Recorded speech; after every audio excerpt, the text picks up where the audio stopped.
بلوچستان کا مسئلہ اور مقدمہ لے کر سینئر صحافی حامد میر اور وزیر اعلیٰ بلوچستان سرفراز احمد بگٹی آمنے سامنے ہیں۔ حامد میر کے دوسرے کالم کے جواب میں وزیر اعلیٰ بلوچستان سرفراز احمد بگٹی لکھتے ہیں کہ آج حسب عادت علی الصبح جنگ اخبار پڑھا اور حامد میر صاحب کا جوابی کالم نظر سے گزرا۔ کالم میں وہ ذرا غصے میں نظر آئے۔ اس کالم میں فاضل کالم نویس مجھے موصوف کہہ کر پکارتے رہے، تاہم میں ایک بار پھر دلیل کے ذریعے ہی ان کے تمام نکات کا حرف بحرف جواب دینے کی ادنا سی کوشش کروں گا۔ میں بلوچستان کی تاریخ کے حوالے سے عرض کروں گا کہ بلوچوں کی تاریخ قدیمی طور پر ہمیشہ بلاغت کی صورت میں سینہ بسینہ چلی آ رہی ہے۔ تمام بلوچ معاشرہ اسی شعر و شاعری کے طرز تاریخ کو مصدقہ سمجھتا ہے، جیسا کہ کتاب کا لکھاری اور قاری تصنیف کو مصدقہ سمجھتا ہے۔ لہٰذا بلوچوں کی تاریخ سے بلاغت کی اہمیت کو کبھی ختم نہیں کیا جا سکتا۔ پہلی وضاحت سہیل وڑائچ صاحب کے کالم بلوچستان پر سلگتا مکالمہ روزنامہ جنگ 23 نومبر 2024 کو شائع ہوا کے حوالے سے میں نے ان کے سامنے یہ دلیل رکھی کہ آغا عبدالکریم نے کلات کی ریاست کے ضم ہونے کے بعد بغاوت کی اور افغانستان ہجرت کر گئے، جو ان کا سسرال بھی تھا، اور اس کے مقابلے میں ریاست پاکستان نے ایک محدود علاقے تک ایک محدود فوجی کارروائی کی۔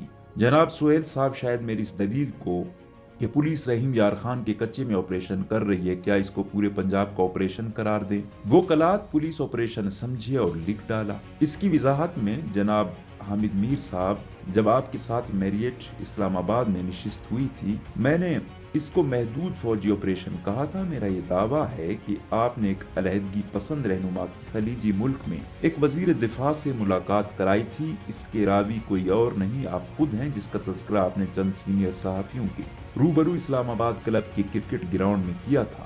آپ نے ٹی وی مذاکرے کی دعوت کو یہ کہہ کر رد کر دیا کہ اس سے بلوچستان کا مسئلہ حل نہیں ہوگا۔ میں اس سے اتفاق کرتا ہوں، مگر مذاکرے سے آپ کے قارئین اور ناظرین کو حقائق جاننے کا موقع ضرور مل سکتا ہے۔ مجھے سابق وزیر اعلیٰ ڈاکٹر عبدالمالک بلوچ صاحب کے برآمدات بگٹی سے مذاکرات پر اعتراض تھا، ناب ہے، اور میرے دل میں ڈاکٹر مالک بلوچ صاحب کے لیے انتہائی قدر اور احترام موجود ہے، جس کا اظہار وہ خود بھی کرتے ہیں۔ مجھے اعتراض صرف اس بات پر ہے کہ ڈاکٹر صاحب جیسے جمہوری شخص کو اپنی اس وقت کی کابینہ اور صوبائی اسمبلی کو جمہوری روایات کے مطابق اعتماد میں لینا چاہیے تھا۔ آپ نے اپنے کالم میں مذاکرات سے انکار کی ایک وجہ مجھے قرار دیا، جبکہ میں بار بار مقدس ایوان میں مذاکرات کی بات کرتا رہا ہوں، لیکن آئین پاکستان ریاست کے خلاف ہتھیار اٹھانے والوں اور بغاوت کرنے والوں کے ساتھ جس سلوک کا ذکر کرتا ہے، میں اس کا بھی حامی ہوں، اور آج آپ کے توسط سے آپ کے نیاز مندوں کو ریاست پاکستان اور حکومت بلوچستان کی طرف سے مذاکرات کی دعوت دیتا ہوں، کیونکہ میں اور میری جماعت سمجھتے ہیں کہ کوئی بھی تنازع مذاکرات سے حل ہو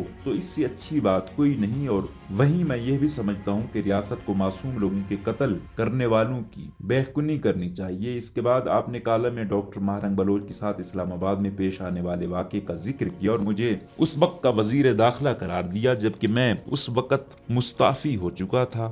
آپ نے ایک سالہ پرانی تاریخ کو بھی مسخ کر دیا۔ البتہ ڈاکٹر مہرنگ بلوچ کے اس احتجاج سے متعلق یہ کہنا ضروری سمجھتا ہوں کہ پرامن احتجاج مہرنگ بلوچ کا حق تھا، تاہم جگہ کا انتخاب کرنا انتظامیہ کا حق ہوتا ہے۔ میر صاحب، بلوچستان کے لوگوں کا آپ سے یہ گلہ بھی ہے کہ آپ لاپتہ افراد کے کیمپ میں بار بار جاتے رہے، مگر وہیں پر معصوم شہیدوں کے ورثہ بھی 22 دن تک کیمپ لگا کر موجود رہے اور آپ 22 سیکنڈ کے لیے بھی وہاں تشریف نہ لے گئے۔ جناب فکر یاراں سے آپ نے انکار نہیں کیا، جس کی وجہ آپ نے ان کو مظلوم گردانا۔ میں آپ کو یاد دلاتا چلوں کہ بلوچستان میں دہشت گردوں نے لگ بھگ 5000 معصوم شہریوں کو شہید کیا، جن میں اساتذہ، ڈاکٹر، سیاسی کارکن اور صحافی شامل ہیں۔ کیا یہ مظلوم آپ کی فکر نظر سے کبھی گزرے ہیں؟ جناب من، میں نے سردار عطا اللہ مینگل صاحب یا میر غوث بخش دزنجو صاحب کو اپنی تقریروں میں کبھی غدار کہا، نہ محب وطن۔ لہٰذا اردو زبان کے لیے جس نے بھی یہ کاوش کی، میں اس کا معترف ہوں۔ اور جہاں تک سردار عطا اللہ مینگل صاحب کی بات ہے، انہوں نے وزیر اعلیٰ بنتے ہی بیک کے جنبش قلم تمام پنجابی اساتذہ، پولیس مین اور ٹیکنوکریٹس کو صوبہ بدر کرنے کا حکم دیا۔ میں اس حکم کو آج بھی غلط سمجھتا ہوں اور بلوچستان کے تعلیمی نظام کی تباہی کی بنیادی وجہ قرار دیتا ہوں، جس کا خمیازہ ہم آج بھی بھگت رہے ہیں۔ محترم میر صاحب، نواب نوروز خان صاحب کے متعلق جو بیانیہ آپ بتاتے ہیں اور اپنے کالم میں 3 بلوچ سرداروں کا ذکر کیا، ایک کا نام آپ نے غلط لکھا، ان کا نام سردار خان محمد نہیں، سردار بلوچ خان تھا۔